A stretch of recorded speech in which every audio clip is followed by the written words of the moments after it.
Доброе утро, Stop Game! В эфире Инфакт.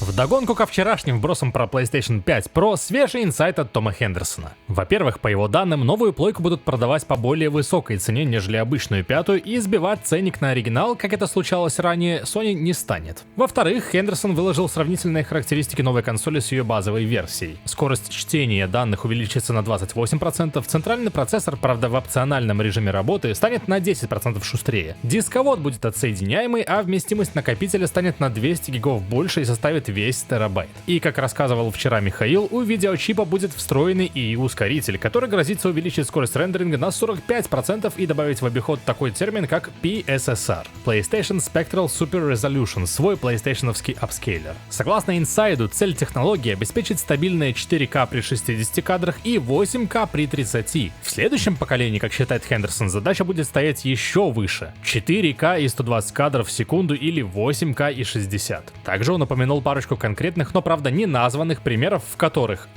PS5 Pro выбивает 1440p при 60 FPS вместо Full HD, пример Б, 60 FPS с трассировкой лучей против тех же 60 без рейтрейсинга, но тут правда и разрешение умалчивается.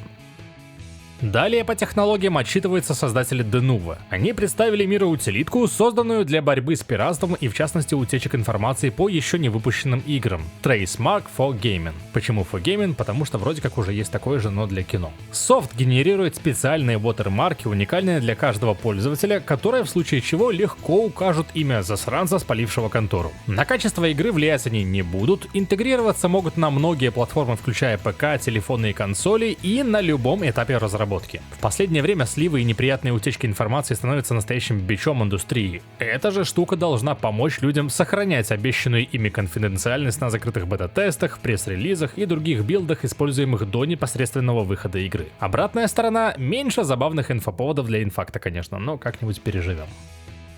К слову о бета-версиях, 25 марта Cities Skylines 2 получит бета-версию поддержки модов. Внедрить фичу сразу помешали многочисленные технические проблемы, о которых подробно рассказал в своем видеообзоре игры Иван Лоев. Сперва появится редактор карт с возможностью терраформирования и средства программирования для работы с кодом игры, а в последующих версиях инструментария обещают подключить и моды ассетов. Цитата из поста создателей Skylines 2. «Мы будем учитывать ваше мнение, когда продолжим работать над редактором, и будем рады обратной связи касательно поддержки модификаций». Конец цитаты. Вместе с поддержкой модов уже не в бету игры включается набор Beach Properties, посвященный покупке ассетов на прибрежную тематику. 20 новых домов двух стилей, 4 новых дерева, 6 узнаваемых зданий, а также радиостанцию Deluxe Relax с 16 треками и 15 дорожками с голосом диджея.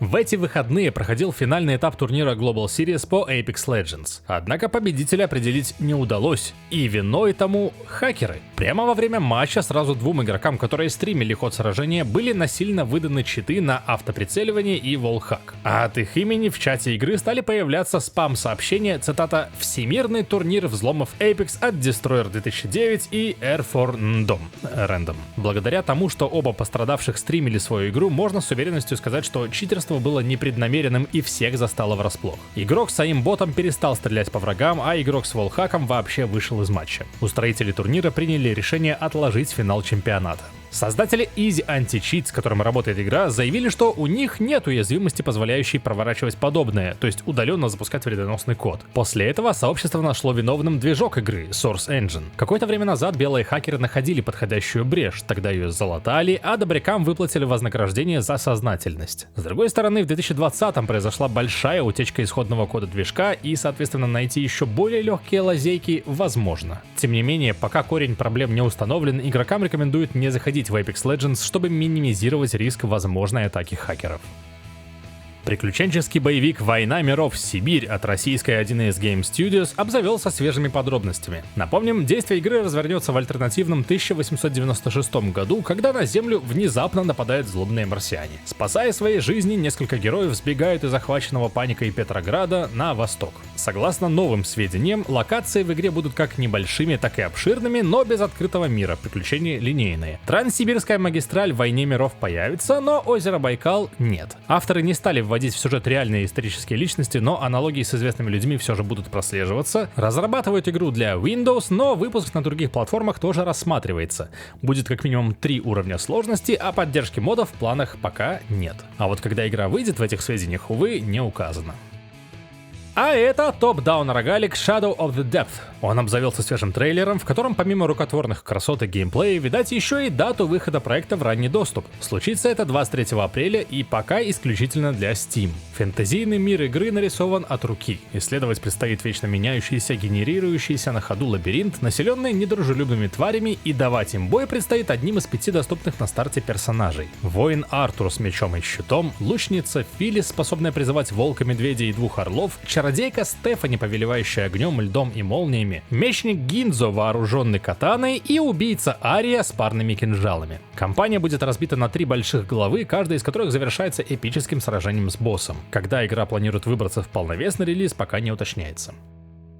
Внезапно забумивший карточный рогалик Balatro хвастается уже более чем миллионным тиражом. Этой цифры игра достигла за первый месяц. Автор поблагодарил публику за невероятно теплый прием и пообещал активно поддерживать и развивать свое творение. Также стало известно о том, что игра планирует перебраться и на мобильные устройства. Уже в ближайшем рефанде ждите наши с Веном рассуждения об игре.